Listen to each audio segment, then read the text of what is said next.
जेवणाशी संबंधित हे 5 नियम पाळा. कधीही होणार नाही पैशांची कमतरता. 1. जेवणाच्या ताटात हात धुवू नका. शास्त्रानुसार जेवणानंतर ताटात कधीही हात धुवू नयेत. हे शिष्टाचाराच्या विरुद्ध मानले जाते.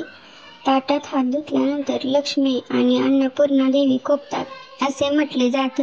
त्यामुळे माणसाचे वाईट दिवस चालू होतात. 2. एक सोबत 3 पोळ्या वाढू नका.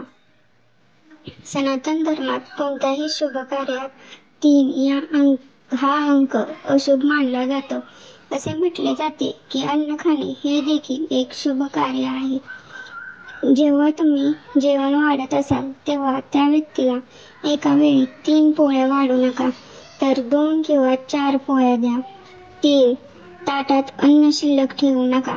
अन्नाची नासाडी करणे हे सनातन धर्मात खूप चुकीचे मानले जाते. जाणकारांच्या मते माणसाला जेवढी भूक आहे तेवढेच अन्न माणसाने ताटात घेतले पाहिजे. जास्त अन्न खाणे आणि नंतर कमी अन्न खाणे यामुळे अन्नाचा अपव्यय होतो. त्याच वेळी आई अन्नपूर्णा रागवते आणि शिक्षा देते. 4. जमिनीवर बसून अन्न खा. शास्त्रानुसार माणसाने नेहमी जमिनीवर बसून जेवायला पाहिजे.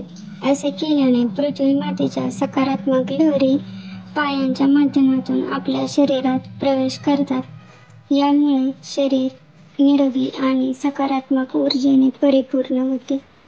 त्याचा परिणाम आपल्या जीवनातही दिसून येतो.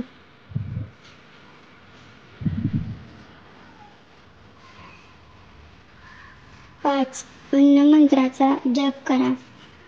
पुराणानुसार जेव्हाही तुम्ही जेवायला बसाल तेव्हा सर्वप्रथम भोजन मंत्राचा जप करा.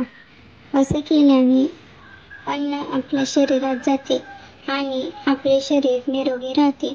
जेवायला बसल्यावर देवाचे आभार मानायला विसरू नका. धन्यवाद.